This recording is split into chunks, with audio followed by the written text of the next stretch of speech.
Welcome back to the Reader's Corner here on Dreamers Defy. We are currently reading Vengeful. We're up to chapters 12 and 13 today. But this is also the part where I tell you, if you haven't already, go back to the introduction video, start there, catch up to us. Go ahead, we'll wait for you. It's okay. And then you will be caught up and ready for the story as we have it. Like I said, we got chapter 12 today. And if you want to jump right in, feel free, but there are a couple of warnings in the introduction video about some of the subject matter in this story. But this is Vengeful by AJ Parnell, and today we're on chapter 12. Chapter 12. I'm getting good at this. Sitting in Luke's car at the far end of the parking lot, Landon, Luke's identical twin, ate his lunch with the door swung open, enjoying the peace and quiet. From his vantage point, he could see the hint of planes just a few miles from the perimeter of the college campus. Ah, so close and yet so far, Landon said to himself, wishing he was back in Mexico at his place overlooking the valley. There he would not have to be sneaking drinks of tequila between classes, watching his language, or worrying about his behavior around the ladies. Finishing the last bite of his food, Landon groaned. Great. He would have to be dumb and blind not to notice the unmarked police car driving toward him. Looks like Fox and Mulder are back for round 2. Good thing they thought he was Luke and had nothing to do with this Davies thing, because it was far easier to tell the truth when questioned. Of course, if it was just Martinez, he would be hard-pressed not to mess around with him. The guy was obviously new to this and easy to fool. But his partner, well, he was a sharp one and not likely to miss even the smallest misstep. Landon had to play it safe with the old guy or risk a slip-up he might not be able to recover from. Landon waved as the detectives pulled up beside him. Martinez in the driver's seat, his window rolled down. Afternoon, detectives. Smiling, Martinez asked, hiding out? Landon shrugged. Cafeteria was mobbed and my office gets way too many visitors. So I thought I'd just get some peace and quiet if I ate curbside, or in this case, carside. Stepping out of the car, Rogers leaned up against the hood. We don't want to take up your lunch, so we'll be brief. Dusting off his hands, Landon smiled. No problem at all. What can I do for you gentlemen? Considering he had told him everything that had happened between him and Abigail the day before, and no doubt they had gone over the footage at the school, Landon was a little curious and worried about what else the men might want to know. Excuse me. Folding his hands before him and resting them on the hood of the vehicle, Landon could see that the older man was trying to put him at ease with a relaxed stance. We would like a little clarification regarding Miss Davies. Considering how much time you and her spent together, we were hoping you might be able to shed a little light on her personal life for us. Excuse me again. A little surprised, Landon said, I'll try. Taking out his annoying little notebook, Martinez asked, did Miss Davies share anything about her personal life with you in regard to where she went to school, where she got her degree, her family, friends, anything like that? Wow, if they were asking those kinds of questions, they must have absolutely no clue who took her, which also led Landon to believe that his brother's little outing was looking more and more like the probable cause of the psychologist's disappearance. However, in regard to the question at hand, and lucky for Landon, he didn't have a freaking clue. Sorry, she didn't. Rogers pressed. What about her past? Did she talk about where she was from, where she had lived or worked before coming here? Amazing. These guys did not have anything on this woman, which meant she must be in witness protection, or better yet, have some real skeletons in her closet. Sorry, no. We pretty much kept the conversation about me and the things I was dealing with. You know, therapy kind of stuff. Martinez piped in sarcastically. I thought you and Davies had been an item. Well, Davies and Luke sure had been, but that was not the story she had told the police when she had called them on his brother. And I believe Miss Davies said we had not. Otherwise, why would she have filed a restraining order that said I was delusional. Smiling, Roger straightened. Well, you look pretty sane to me now. Care to tell us what actually happened between the two of you? Off the record, of course. Damn, he had just placed himself on a very slippery slope. If he confessed to Luke having an affair with Davies, that would give the detectives a logical leap as to why he might be involved with this. If he denied it, then he would look like he was lying. What to do? Excuse me, one more time. Running both hands over his face, Landon took a deep breath, thought for a moment, then held out his hands, palms up, in surrender. To be honest, I don't know what really happened between us. Irritated, Martinez asked, You don't know if you did or did not have sex with the victim? Wow, that was straight to the point, and something Landon could not deny because he did know that the two of them had been intimate. Yes, there was sex. Multiple times, in fact. Landon had to be careful in how he worded the answer. But obviously, Abigail did not have the same feelings or expectations about the relationship as I did. Still playing it cool, Rogers added. That must have been upsetting, to think things were more serious for you than they were for her. Yeah, for Luke it was damn near his undoing. What would Luke say in this moment? Man, he should have called in sick today and hid out at Luke's place. Landon said, I'm sure you've read all about how things went down. It's not exactly a secret. Rogers continued to full court press. Bet you were angry with her. I mean, she led you on, dropped you as a patient, and even went on to embarrass you in front of the staff here at the facility and at your work. I apologize. On the defensive, Landon asked, Is there a question in there, detective, or just a summarization of past events? As much as he wanted to jump out of his car and punch both of these two men in the face, he had to remember why he was here and who he was supposed to be at this moment. You have to understand, I was in a very bad place last year. That wasn't a lie. He had almost watched his brother die, not once but twice. I wasn't thinking clearly back then, and I understand why Abigail did what she did, because she was a total bitch and liked playing games, but he couldn't tell her that part.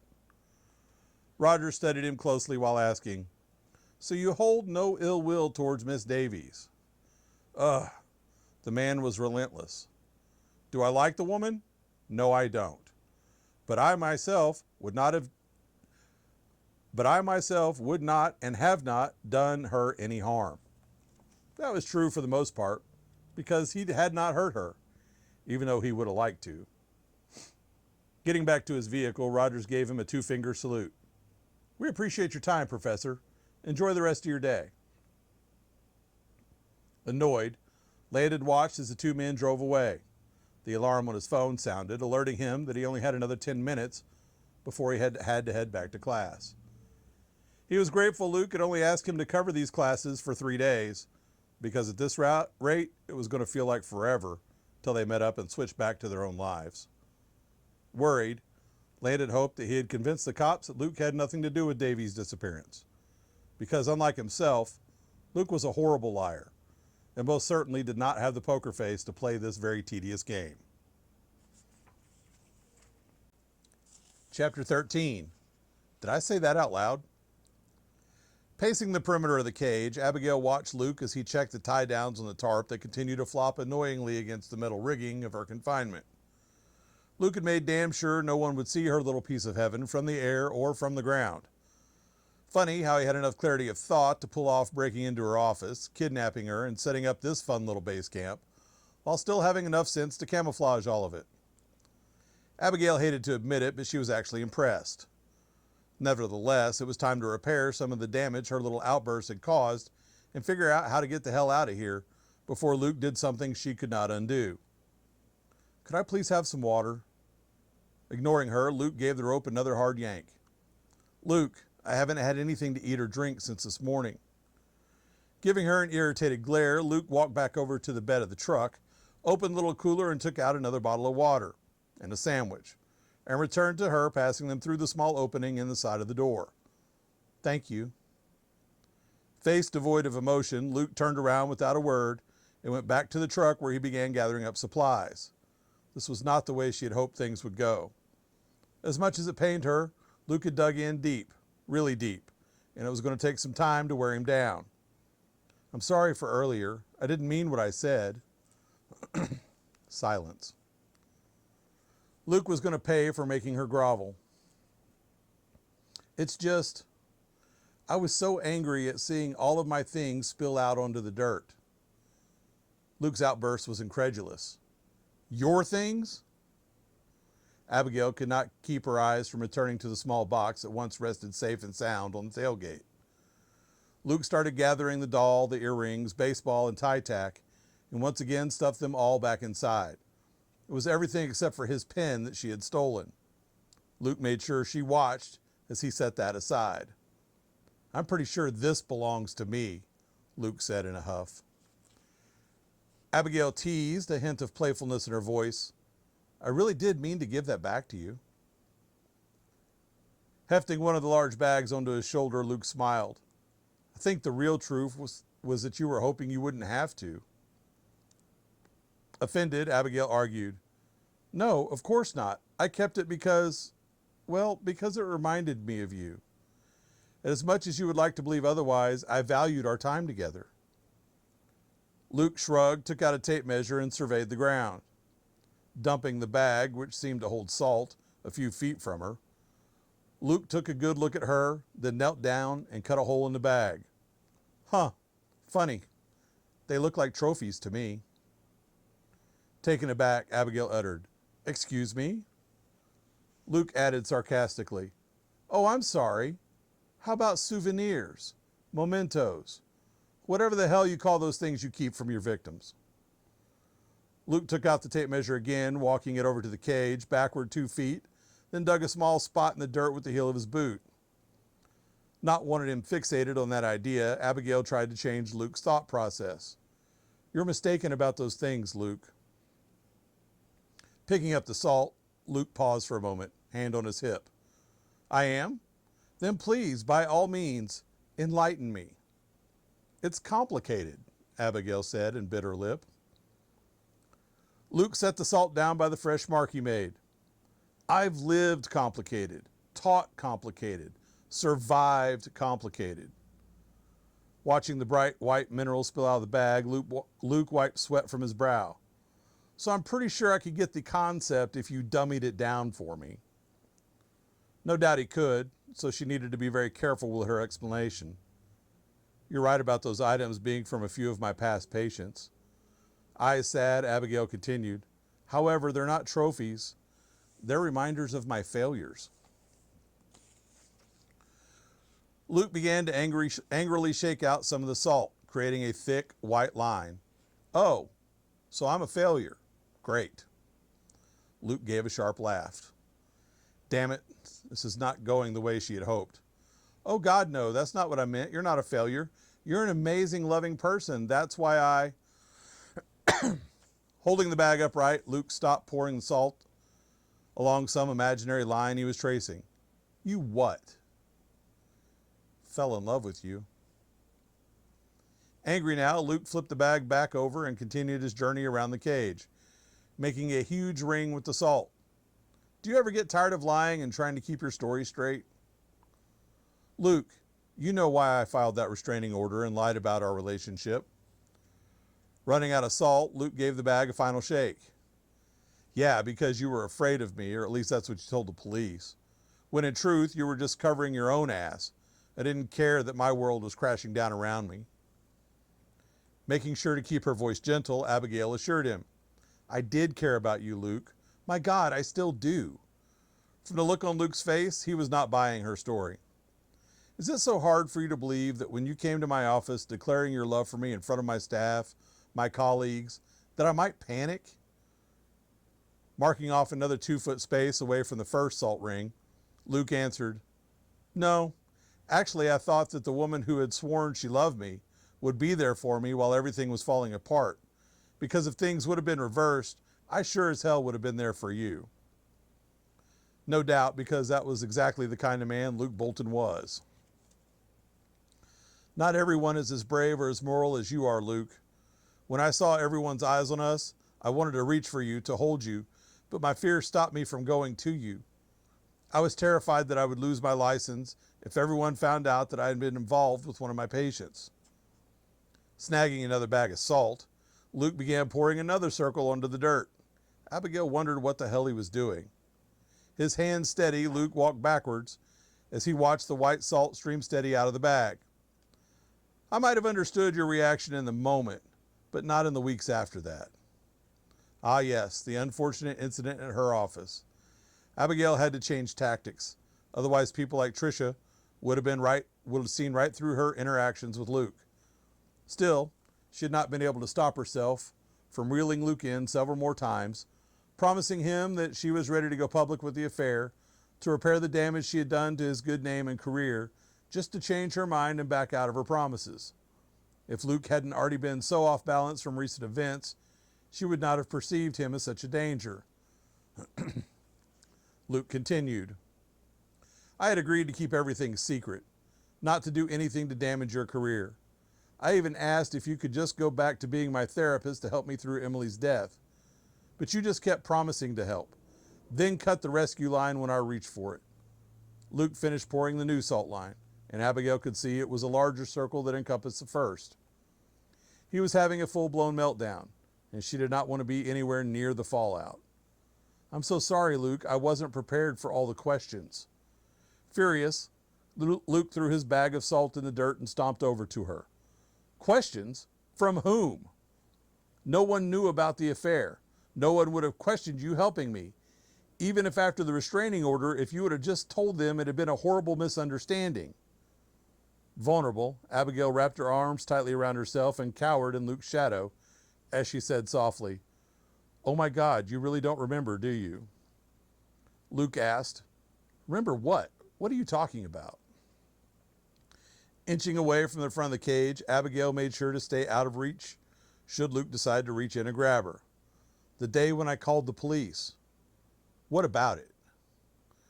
You do remember that wasn't the first time you had come to my office demanding to see me, telling my staff or anyone else that would listen about how badly you needed me, needed to be with me. Mind reeling, Luke shook his head in denial. No. You just ended things that day after Emily died, out of nowhere, without a warning, without so much as a Dear Luke letter. And you did that to screw with my head. Moving back to the front of the cage, Abigail hurried to explain. That's not what happened. You had a setback, became more and more erratic. I tried talking to you for weeks after that incident at my facility, so much so that people began to question my professionalism, my personal attachment to you, all while you continued to spiral out of control. A tick formed in Luke's jaw as he spun away from Abigail, his hands knotting into his hair as he fought for control. No, that's not what happened. Trying to be comforting, Abigail leaned her head against the bars. None of this is your fault. Torn, Luke looked back at Abigail. She continued. It's mine. I felt safe with you, Luke. I was happy. I let my guard down. I let you in. With you, I didn't feel so alone, so lost. Luke's breath caught in his throat as he fought back tears. With a sad smile, Abigail confessed, I should have referred you to someone else the moment I realized I was falling in love with you. I'm so sorry, Luke. So sorry for everything. Looking back at the spilled salt, Luke sucked in a few quick gulps of air. It's too late for us to go back now, Abby.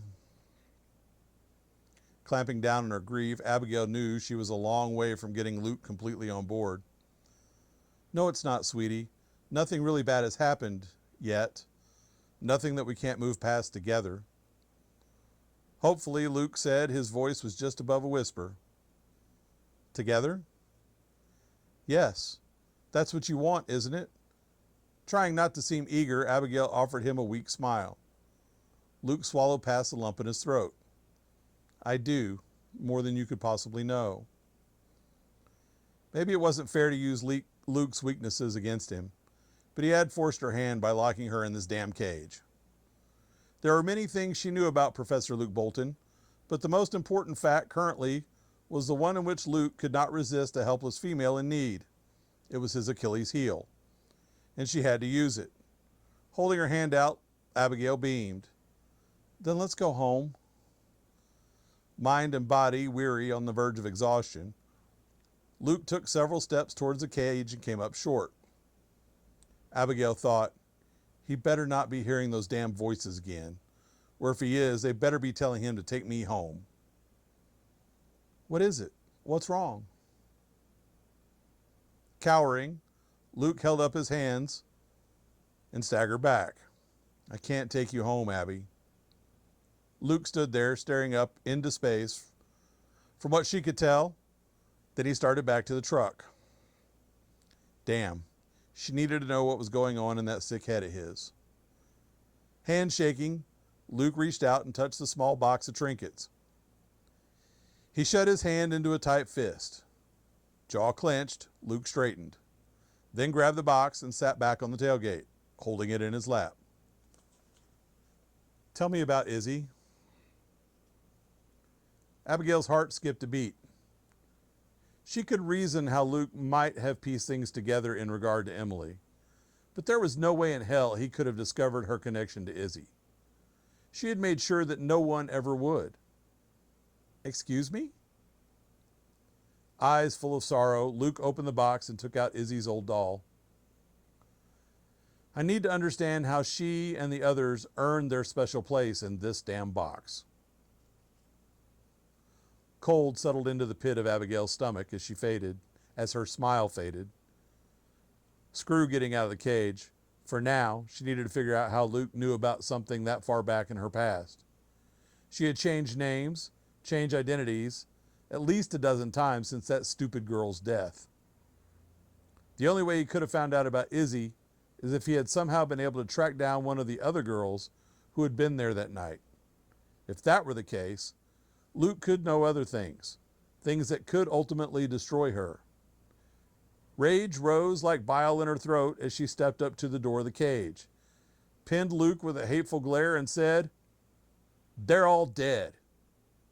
I watched them die. What else do you want me to say?" And that ends chapter 13. What do you think? It's getting really good. Tune in soon. We will be reading chapter 14 and 15. But right now, go down to the comments. Let me know your thoughts so far on the book and all the other things around it. Who's a good guy? Who's a bad guy? And let's have a discussion down below. Be sure and like and subscribe if you haven't already. And let your friends know that we're doing the Reading Corner, along with a lot of other cool stuff coming up for you here on Dreamers Defy.